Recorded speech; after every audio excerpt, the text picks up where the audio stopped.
ప్రపంచంలోని అత్యంత ఫేమస్ అయినటువంటి స్టార్బక్స్ గురించి మీ అందరికీ తెలిసిందే. ఇది వచ్చేసి global coffee company and coffee house chain. So Starbucks reserve roastery గురించి ఎంతమందికి తెలుసు? ఇవి ప్రపంచంలో కేవలం 6 కంట్రీస్లోనే ఉన్నాయి. అందులో ఒకటి వచ్చేసి టోక్యోలో ఉందన్నమాట, జపాన్లో. సో నక్కామెగురు అనే ప్లేస్ దగ్గర మనం ఇది చూస్తాము, స్టార్బక్స్ రిజర్వ్ రోస్టరీని. అసలు రోస్టరీ అంటే ఏంటి, ఇవి ఎందుకు కొన్ని ప్లేసెస్లో మాత్రమే ఉన్నాయి, దీని స్పెషాలిటీ ఏంటనేది మనం తెలుసుకుందాం. రోస్టరీ అనేది ఏంటంటే కాఫీ బీన్స్ ఏవైతే ఉంటాయో వాటిని బీన్స్ నుంచి ఉడకబెట్టి గ్రైండ్ చేసే ఒక ప్లేస్ అనమాట. సో ఇందులో కొన్ని స్టెప్స్ ఉంటాయి. ఆ స్టెప్స్ ఏంటో ఇప్పుడు మనం చూద్దాం. ఫస్ట్ అయితే కాఫీ బీన్స్ ఏవైతే ఉంటాయో వాటిని సెలెక్ట్ చేసుకుంటారు. సెలెక్ట్ చేసుకొని నీట్గా క్లీన్ చేసేసి నెక్స్ట్ రోస్టింగ్ చేస్తారు. వీళ్ళు ప్రత్యేకమైన మషిన్స్ని యూజ్ చేసి కాఫీ విత్తనాలని వేడి చేసి వాటి కలర్, స్మెల్ అండ్ టేస్ట్ మంచిగా డెవలప్ చేస్తారనమాట. నెక్స్ట్ వచ్చేసి గ్రైండింగ్ అనమాట. సో రోస్టింగ్ ఫినిష్ అయిపోయిన తర్వాత ఈ కాఫీ బీన్స్ని గ్రైండ్ చేసి కాఫీ పౌడర్ని ప్రిపేర్ చేస్తారు. ఇంకా లాస్ట్ స్టెప్ వచ్చేసి ప్యాకింగ్ అనమాట. సో గ్రైండ్ చేసిన కాఫీ పౌడర్ ఏదైతే ఉందో దాన్ని ప్యాక్ చేసి కస్టమర్స్కి ఇస్తారనమాట.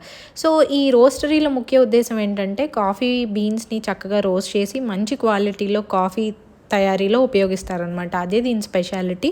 అందుకే ఇవి కొన్ని ప్లేసెస్లో మాత్రమే ఉంటాయి అన్నమాట. దీన్ని మీరు ఎవరైనా లైవ్లో ఎక్స్పీరియన్స్ చేయాలనుకుంటే ఈ ప్లేస్కి వచ్చి మీకు నచ్చిన కాఫీని ఆర్డర్ చేసుకొని ఎంజాయ్ చేయొచ్చు. సో ఇక్కడ మనకి కాఫీతో పాటు ఫుడ్ ఆప్షన్స్ కూడా ఉంటాయి, మీరు వీడియోలో చూస్తున్నట్టుగా. ఫర్ ఎగ్జాంపుల్ పేస్ట్రీస్ కానీ, శాండ్విచెస్, ర్యాప్స్, ప్రోటీన్ బాక్సెస్ లేదా డెజర్ట్స్, చీజ్ కేక్స్, బ్రౌనీస్ లేదా వేరే స్వీట్ ట్రీట్స్ కూడా మనకి దొరుకుతాయి అన్నమాట. 1971లో వాషింగ్టన్ అనే ప్రాంతంలో మొదలుపెట్టిన ఈ సింగిల్ స్టోర్ కాఫీ కంపెనీ అనేది ఈరోజు ఇంటర్నేషనల్గా ఎదగడానికి కారణం వీళ్ళకున్న హై క్వాలిటీ కాఫీ అనమాట.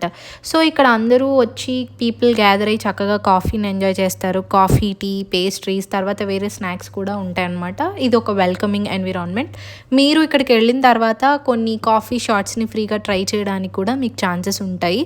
సో ప్రైస్ గురించి టెన్షన్ పడాల్సినంత అవసరం లేదు, ఎందుకంటే స్టార్టింగ్ 500 yen నుంచి ఉంటుంది, అంటే 250 రూపీస్ నుంచి 300 రూపీస్ వరకు ఉంటుందన్నమాట. అక్కడ నుంచి ప్రైజెస్ అనేవి ఇంక్రీజ్ అవుతూ ఉంటాయి. సో మీకు నచ్చింది ఆర్డర్ చేసుకోవడానికి మనకి కన్వీనియంట్గా. సో మీరు ఎవరైనా కొత్త విషయాలు తెలుసుకున్నారా, మీకు ఈ వీడియో నచ్చిందా, అయితే లైక్ చేసి షేర్ చేసి మీలా తెలియని మీ ఫ్రెండ్స్కి కూడా షేర్ చేసి సబ్స్క్రైబ్ చేసుకోవడం మాత్రం మర్చిపోకండి.